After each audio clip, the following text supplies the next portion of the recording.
শান্তিতে নোবেল বিজয়ী মোহাম্মদ ইউনূস ক্ষমতা থেকে সরেছেন ২ মাস ২৩ দিন হলো।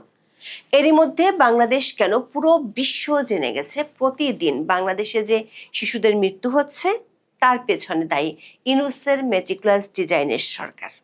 শুধু শিশু মৃত্যু নয়, দেশকেও ভবিষ্যতে মৃত্যুর দিকে ঠেলে দিয়ে গেছে অন্তর্বর্তী সরকার। কারণ তারা যুক্তরাষ্ট্রের সাথে করে গেছে এক অসম চুক্তি, যেটি বাংলাদেশকে হাত পা বেঁধে আটলান্টিক মহাসাগরে ফেলে দেওয়ার মতো, শিশু মৃত্যু থেকে দেশের স্বাধীনতা বিকিয়ে দেওয়ার মতো গুরুতর অপরাধে মোহাম্মদ ইউনূস ও তার সরকারকে দেশের মানুষ অপরাধী গণ্য করলেও সবকিছু যেন দেখেও না দেখার ভান করছে তারেক রহমানের বিএনপি সরকার। আবার ইউনূস ও তার সরকার অপকর্মের বিরুদ্ধে আদালতে গেলেও সেখানে আছে এক অদৃশ্য দেয়াল। আবার জুলাই জাদুঘরে দুর্নীতির মতো ইউনূসের সরকার অনেক অপকর্মের বিরুদ্ধে সরকারি দপ্তরে অভিযোগ জমা পড়লেও তারেক রহমানের সরকার যেন ইউনূসের রক্ষাকর্তা হিসেবে কাজ করছে। বিস্ময়কর বিষয় হলো, জনমনের তীব্র ক্ষোভ থাকা সত্ত্বেও এবং বেশ কিছু ক্ষেত্রে সরাসরি প্রশাসনিক ও নীতিগত ব্যর্থতার প্রমাণ মেলা সত্ত্বেও বিএনপি সরকার ইউনূস সরকারের দায়িত্বশীলদের বিরুদ্ধে কোনো কঠোর ব্যবস্থা নিচ্ছে না, বরং অনেক ক্ষেত্রে তাদের সুরক্ষা দিচ্ছে। প্রশ্ন হলো, ইউনূসের অপরাধ আর ব্যর্থতার দায় কেন বিএনপি সরকার নিচ্ছে? কেন একটি নির্বাচিত সরকার তার অনির্বাচিত পূর্বসূরির ব্যর্থতার দায়ভার স্বেচ্ছায় নিজের কাঁধে তুলে নিচ্ছে?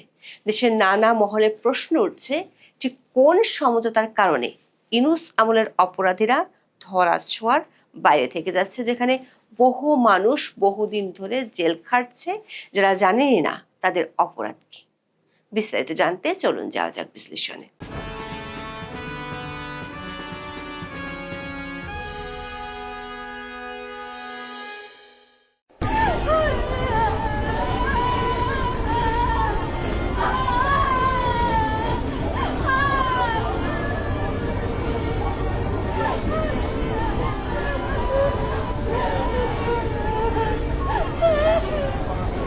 বিয়ের ১১ বছর পর প্রথম সন্তানের মুখ দেখেছিলেন ফারজানা ইসলাম। ছেলে ফায়াজ হাসান তাজিমের নামে নিজের ফেসবুক অ্যাকাউন্টের নাম রেখেছিলেন তাজিমের আম্মু। ৮ মাস ১৮ দিন বয়সী তাজিম হামে মারা গেছে গত ২২ এপ্রিল। ফারজানা ইসলাম আর হেলাল ভুঁইয়া দম্পতির এই সন্তানের জন্ম হয়েছিল টেস্ট টিউব বেবি বা আইভিএফ পদ্ধতিতে। পদ্ধতিটি ছিল ব্যয়বহুল, ঝুঁকিও ছিল অনেক। সন্তানের জন্মের পর তাজিমকে নিয়ে স্বপ্ন দেখা শুরু করেছিলেন এই দম্পতি, কিন্তু গত মার্চ থেকে সেই স্বপ্ন রূপ নেয় লড়াইয়ে। তাজিমকে নিয়ে লড়াই শুরু করেছিলেন ফারজানা ইসলাম। ফেসবুকে এক পোস্টে মা ফারজানা লিখেছেন, ২ মাস ধরে নিষ্পাপ শিশুরা মরে যাচ্ছে, এ নিয়ে সংসদে আলাপ নেই, কারো কোনো দায় নেই, কেউ ব্যর্থতার স্বীকার করছে না, সব দোষ মা ও শিশুর। শিশুরা এই দেশের জন্ম নিল কেন? মা সন্তানের জন্ম দিল কেন? দর্শক, বিশ্ব স্বাস্থ্য সংস্থা বা হু এবং বাংলাদেশের স্বাস্থ্য অধিদপ্তরের তথ্য অনুযায়ী ২০২৬ সালের এপ্রিলের মাঝামাঝি সময়ের মধ্যে দেশের ৬৪টি জেলার মধ্যে ৫৮টিতে অর্থাৎ ৯১% জেলায় হামের সংক্রমণ ছড়িয়ে পড়েছে। মানে সংক্রমণটি কোনো নির্দিষ্ট অঞ্চলে সীমাবদ্ধ না থেকে দেশব্যাপী এক ভয়াবহ জনস্বাস্থ্য সংকট তৈরি করেছে। বিশেষ করে ঢাকা, রাজশাহী, চট্টগ্রাম এবং খুলনা বিভাগে সংক্রমণের তীব্রতা সবচেয়ে বেশি দেখা যাচ্ছে। সরকারি হিসেব অনুযায়ী সারা দেশে ১৫ মার্চ থেকে ১০ মে পর্যন্ত হাম আক্রান্ত হয়ে মৃত্যু হয়েছে ৪০৯ শিশুর। তবে ইংরেজি দৈনিক নিউ এজের এক খবরে বলা হয়েছে, বিভাগীয় তথ্য, হাসপাতালের রেকর্ড এবং স্থানীয় স্বাস্থ্য প্রতিবেদনে অব্যাহত প্রাদুর্ভাবের মধ্যে সরকারি প্রতিবেদনে বড় ধরনের অসঙ্গতি দেখা গেছে, যার অর্থ হলো সারা বাংলাদেশে হামের মৃত্যু ও সংক্রমণের প্রকৃত সংখ্যা স্বাস্থ্য পরিষেবা অধিদপ্তর কর্তৃক আনুষ্ঠানিকভাবে প্রকাশিত পরিসংখ্যানের চেয়ে উল্লেখযোগ্যভাবে বেশি বলে পত্রিকাটি দাবি করেছে। শুধু ময়মনসিংহের উদাহরণ দিয়ে পত্রিকাটি দেখিয়েছে, ডিজিএইচএস ৯১১টি সন্দেহভাজন হামের কেস এবং ৩৯টি নিশ্চিত সংক্রমণ রিপোর্ট করেছে, অথচ স্থানীয় কর্তৃপক্ষ ১,৮৭৪টি সন্দেহভাজন কেস এবং ১১২টি নিশ্চিত সংক্রমণ নথিভুক্ত করেছে। দর্শক, হাম আক্রান্ত হয়ে প্রতিদিনই দেশে শিশুর মৃত্যু হচ্ছে। গত 4 মে একদিনে 17 শিশুর মৃত্যু হয়েছে। দেখা যাচ্ছে কমিউনিটি পর্যায়ে হার্ড ইমিউনিটি বা রোগ প্রতিরোধ ক্ষমতা যে সুরক্ষা বলয় ছিল তা সম্পূর্ণ ভেঙে পড়েছে। এর ফলে টিকা নেওয়ার উপযুক্ত হওয়ার আগেই শিশুরা ভাইরাসের সংস্পর্শে আসছে। অথচ বাংলাদেশের টিকাদান কর্মসূচির ইতিহাস বছর দুয়েক আগেও বৈশ্বিক সংস্থাগুলোর প্রশংসা পেয়েছিল। 1979 সালে সম্প্রসারিত টিকাদান কর্মসূচি বা ইপিআই শুরু হওয়ার পর থেকে বাংলাদেশ পোলিও এবং ধনুষ্টঙ্কার নির্মূলে সফল হয়েছিল। 2010 সালের পর থেকে বাংলাদেশ টিকাদানে বিশ্বজুড়ে রোল মডেল হিসেবে পরিচিতি পায় এবং তৎকালীন প্রধানমন্ত্রী শেখ হাসিনা ভ্যাকসিন হিরো পুরস্কার অর্জন করেছিলেন। 2011 সালে শিশুদের পূর্ণ টিকা প্রাপ্তির হার ছিল 80.2%, যা ধারাবাহিকভাবে বেড়েছিল। 2025 সালের 31 ডিসেম্বরের মধ্যে হামকে শূন্যের কোঠায় নামিয়ে আনার লক্ষ্যমাত্রাও নির্ধারণ করা হয়েছিল আওয়ামী লীগ সরকার আমলে। কিন্তু ইউনূসের শাসন এক ঝটকায় বাংলাদেশের সাফল্য শূন্যের কোটায় শুধু ঠেলেই দেয়নি, দেশকে প্রতিদিন উপহার দিচ্ছে শিশুদের করুণ মৃত্যু। এমনকি ইউনূস সরকারকে সাবধান করেছিল ইউনিসেফ। কিন্তু সব কিছুতে বিশেষজ্ঞ দাবি করা মোহাম্মদ ইউনূসের সরকার টিকা কেনা বন্ধ করে দেয়। ইউনূস প্রশাসনের উন্মুক্ত দরপত্র পদ্ধতিতে টিকা কেনার সিদ্ধান্ত দেশের শিশুদের উন্মুক্তভাবে মৃত্যুর দিকে ঠেলে দিয়েছে, যে কারণে হামের বর্তমান প্রাদুর্ভাবকে বিশেষজ্ঞরা একটি মানব সৃষ্ট সংকট হিসেবে দেখছেন, যা মূলত পূর্ববর্তী অর্জিত সাফল্য ধরে রাখতে না পারারই ফল। শুধু হামের টিকাই নয়, 2025 সালের শেষ ভাগ থেকে 2026 সালের শুরুর দিকে কেন্দ্রীয় গুদামে 10টি রোগের টিকার মজুদ শূন্যে নেমে আসে। মে মাসের শুরুতে ল্যাবে মাত্র 13টি কিট ছিল। আর এসবের পেছনে নাটের গুঁড়ো ছিলেন ইউনূসের স্বাস্থ্য উপদেষ্টা নূরজাহান বেগম।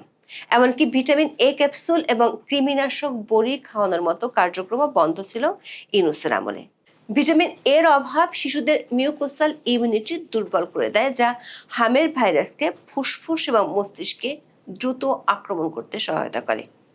অনেক এলাকায় গত 1 বছর ধরে কৃমিনাশক ওষুধ না খাওয়ানোর ফলেও শিশুদের পুষ্টি পরিস্থিতির অবনতি ঘটেছিল, যা হামের প্রাদুর্ভাবকে আরো প্রাণঘাতী করে তুলেছে।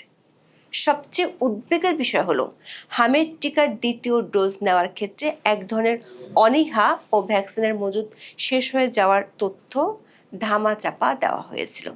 প্রথম দিকে স্বাস্থ্যমন্ত্রী, এমনকি পরে খোদ প্রধানমন্ত্রী তারেক রহমান হামের টিকার অভাবের জন্য গতানুগতিক ধারায় আওয়ামী লীগের উপর দোষ চাপিয়েছিলেন। কিন্তু রোগটি মহামারী আকার ধারণ করলে বৈশ্বিক সংস্থা ও গণমাধ্যমগুলোতে আসল তথ্য বের হয়ে আসলে সরকারের পক্ষ থেকে অন্তর্বর্তী সরকারকে কুসুম কুসুম সমালোচনা করতে দেখা গেছে। যদিও প্রতিদিন দেশের কোথাও না কোথাও ইউনূস ও তার স্বাস্থ্য উপদেষ্টার বিচারের দাবিতে সভা সমাবেশ হচ্ছে, কিন্তু তারেক রহমানের সরকার অন্তর্বর্তী সরকারের দোষ খতিয়ে দেখতে একেবারেই নারাজ। হামের প্রকোপ শুরু হওয়ার আগে থেকেই ইউনূস সরকার আরেক কর্মকাণ্ড নিয়ে দেশব্যাপী ব্যাপক সমালোচনার ঝড় বইছে। সেটি হলো ইউনূস সরকারের মেয়াদের একেবারে অন্তিম লগ্নে 2026 সালের 9 ফেব্রুয়ারি যুক্তরাষ্ট্রের সাথে একটি পারস্পরিক বাণিজ্য চুক্তি স্বাক্ষরিত হয়। নির্বাচনের মাত্র 3 দিন আগে তড়িঘড়ি করে সই করা এই চুক্তিটি বাংলাদেশের অর্থনৈতিক ও রাজনৈতিক সার্বভৌমত্বের উপর এক বিশাল প্রশ্নচিহ্ন এঁকে দিয়েছে। চুক্তির শর্ত অনুযায়ী সামান্য শুল্ক ছাড়ের বিনিময়ে বাংলাদেশকে যে শর্তগুলো মেনে নিতে হয়েছে তা যে কোনো স্বাধীন রাষ্ট্রের জন্য অস্বস্তিকর। চুক্তির আর্টিকেল 3-2 এবং 4-3 অনুযায়ী বাংলাদেশ এমন কোনো দেশের সাথে মুক্ত বাণিজ্য চুক্তি করতে পারবে না যাদের যুক্তরাষ্ট্র নন মার্কেট ইকোনমি হিসেবে গণ্য করে, যা মূলত চীন ও রাশিয়ার দিকে ইঙ্গিত করে। এছাড়া বাংলাদেশকে $21 বিলিয়ন মূল্যের মার্কিন পণ্য যেমন বোয়িং বিমান, সামরিক সরঞ্জাম, তুলা ও এলএনজি কেনার আইনি বাধ্যবাধকতায় ফেলা হয়েছে। চুক্তিতে সই করার মাত্র 11 দিন পর 20 ফেব্রুয়ারি মার্কিন সুপ্রিম কোর্ট রায় দেয় যে আইনি কাঠামোর ভিত্তিতে যুক্তরাষ্ট্র শুল্কের হুমকি দিয়েছিল তা অবৈধ। এরপর ইউরোপীয় ইউনিয়ন এবং মালয়েশিয়া এ ধরনের চুক্তি থেকে সরে এসেছে। কিন্তু বাংলাদেশে বিএনপি সরকার চুক্তি বাতিল তো দূরের কথা, তা নিয়ে আলোচনাই করতে রাজি নয়। ইউনূসের দেখানো পথে 14টি বোয়িং বিমান কেনার চুক্তি করে ফেলেছে, যে বোয়িং বিমান বিশ্বব্যাপী দুর্ঘটনার জন্য এরই মধ্যে খ্যাতি পেয়ে গেছে। এই চুক্তি ঠেকানোর জন্য আইনি পথে হাঁটতে গিয়েও দেশের মধ্যে অনেকে বাধা পাচ্ছেন। আদালতে গিয়ে ইউনূস ও তার সরকারের বিরুদ্ধে অভিযোগ দায়ের করলে হয়রানির শিকার হতে হচ্ছে, এমন অভিযোগও উঠে আসছে। মাইলস্টোনে বিমান দুর্ঘটনায় অবহেলার অভিযোগ তুলে সাবেক অন্তর্বর্তী সরকার প্রধান উপদেষ্টা মোহাম্মদ ইউনূস সহ 16 জনের বিরুদ্ধে মামলার আবেদন করেন উসাইমং মারমা। ঢাকার উত্তরায় মাইলস্টোন স্কুল অ্যান্ড কলেজে বিমান দুর্ঘটনায় নিহত শিক্ষার্থী উকোসাইং মারমার বাবা হলেন উসাইমং মারমা। গত 7 মে ঢাকার মহানগর হাকিম আরিফুল ইসলামের আদালতে ডক্টর ইউনূস, সাবেক আইন উপদেষ্টা আসিফ নজরুল, পরিবেশ উপদেষ্টা সৈয়দা রিজওয়ানা হাসান, শিক্ষা উপদেষ্টা সিআর আবরার এবং প্রধান উপদেষ্টার প্রেস সচিব শফিকুল আলম সহ মোট 16 জনের বিরুদ্ধে মামলার আবেদন করেন। তবে ওই দিন বিকেলেই বিচারক আবেদনটি খারিজ করে দেন। এই ঘটনার পর থেকে পুলিশি হয়রানির মুখে পড়ার অভিযোগ তুলেছেন উসাইমং মারমা নিজেই। সাংবাদিকদের কাছে পাঠানো হাতে লেখা এক চিঠিতে তিনি দাবি করেন, আতঙ্কে স্ত্রী সহ তাকে পালিয়ে বেড়াতে হচ্ছে। দর্শক, ইউনূস ও তার সরকারের ক্ষমতাবানদের বিরুদ্ধে আদালতে গিয়ে যেমন অভিযোগ দায়ের করা যাচ্ছে না, তেমনি একই অবস্থা সরকারি সংস্থাগুলোতেও। জুলাই জাদুঘর থেকে শুরু করে অন্তর্বর্তী সরকারের বহু প্রকল্পে কোটি কোটি টাকা লোপাটের প্রমাণ সহ অভিযোগ জমা পড়েছে দুর্নীতি দমন কমিশন সহ সরকারি দপ্তরগুলোতে। গণমাধ্যমে একাধিক রিপোর্ট প্রকাশিত হয়েছে।